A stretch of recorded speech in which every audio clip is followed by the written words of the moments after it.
به نام خدا. سلام حضور گرمتان آرزومند هستم انشالله از صحت کامل برخوردار باشین. دوستان امروز میخوام شما را با طرز ایجاد نمودن هزاران فولدر با یک کلک آشنا بسازم. پس اگر در صورتی که میخواین آشنایی کامل دریافت بکنین تا آخر ویدیو ما را بیننده باشید.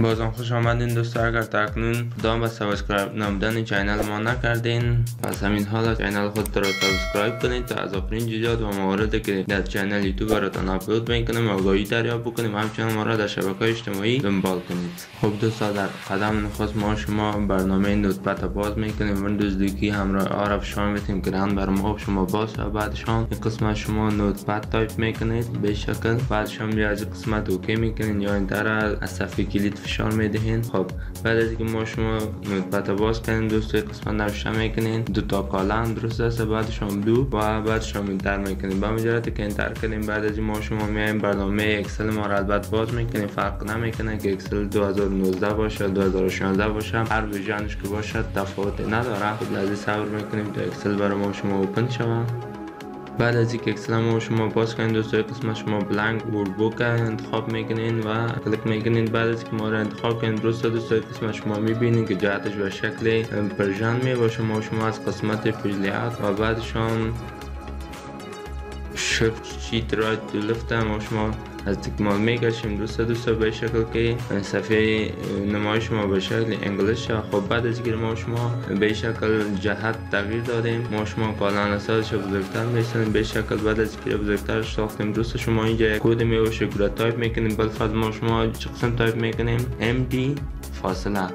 بعد از MD یعنی میک دایرکتوری یا ساختن فولدر. البته در سیستم عامل لینکس می باشه که در سیستم عامل ویندوز هم عملکرد داره و افکت میده. خب بعد از اینکه MD را نوشتین بعد از این نام فولدرتان را نوشته میکنین. هر نامی که با فولدرتان انتخاب میکنین یعنی بعد از نام فولدرتان را نوشته میکنین هر نامی که با فولدرتان انتخاب میکنین درست دوستان. بالفرض ما شما نوشته میکنین هپتیج درست هستن. بعد ما شما اگر در صورتی که یک نام مکمل برش بتین تمام فولدرها ما با یک نام میشم در پالی از کدام یک دوسته یا کدام شماره یا ارقام برش بتین بهترتر میشه به شکل. بعد از که انتخاب کنید درست هستن امیر ما شما چی میکنیم انتخاب کرده کنترل سی کپی دوباره کنترل وی میکنیم و دوباره کلیک میکنیم یک شما با تو چنج میکنیم به این شکل. شماره 3 ما شما چی میکنیم ایره باز سلکت میکنیم و کنترل وی.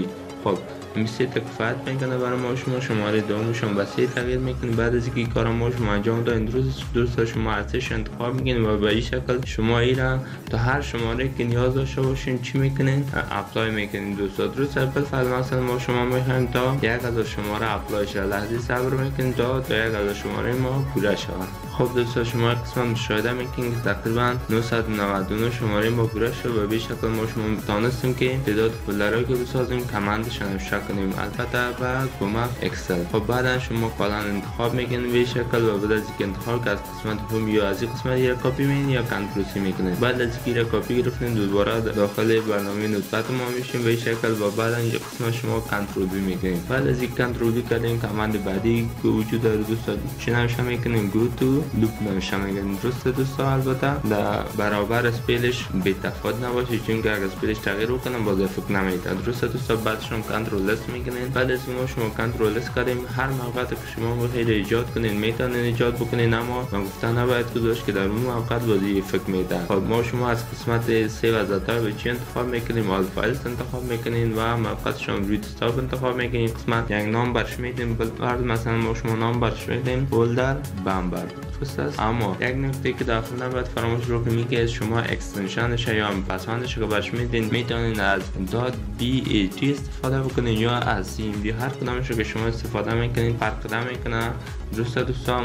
مثلا ما شما نوشته میکنیم bat بعد از اینکه انتخاب کنیم و موقعش یا لوکیشن شما انتخاب کنید درست از قسمت سیو میکنین. بعد از سیو کردین ما شما کلوز میکنیم دیگر نیازش نداریم به شکل. خب بعد از که ما شما کلوز کردیم یا بسته کردیم دوستا، کار بعدی که ما شما چی میگیم این قسمت آیکن ما یا امو پروگرام ما شما ایجاد شده ایران کوچکتر از این قسمت میزن اسمایل آیکن. خب بعد از که ما شما آماده ساختیم فقط بخوایم میره اجرا کنیم یا از این قسمت رایت کلیک کرده اوپن میگیم و یا ما شما دبل کلیک میگیم. اما بهترترش است که ما شما رایت کلیک کرده برای از ادمنستراتور باش بکنیم و به شکل ما شما میتونیم حدودا 1000 فولدر یا بیشترتر از رو با یک کلیک ایجاد بکنیم. همچنان نگفته نباید گذاشت که از این صرفا بیشتر در شبکه‌های کامپیوتری استفاده میشه. مثلا زمانی که ما شما یک شبکه را نو ایجاد میکنیم میخوایم مثلا 3000 10000 50000 یوزر همزمان ایجاد بکنیم، به شکل ما شما میتونیم هزاران یوزر را کرید بکنیم. خب این بود موضوع امروزی ما. روزمند است ان شاء الله مورد توجهتان قرار گرفته باشه. اگر در صورتی که میخواین از آخرین جزئیات و مواردی که در کانال یوتیوب براتون اپلود میکنیم آگاهی دریافت بکنین، پس سابسکرایب نمودن کانال یوتیوب خودتان را فراموش نکنین. تا سلام دوباره، بدرود، وقت خوش.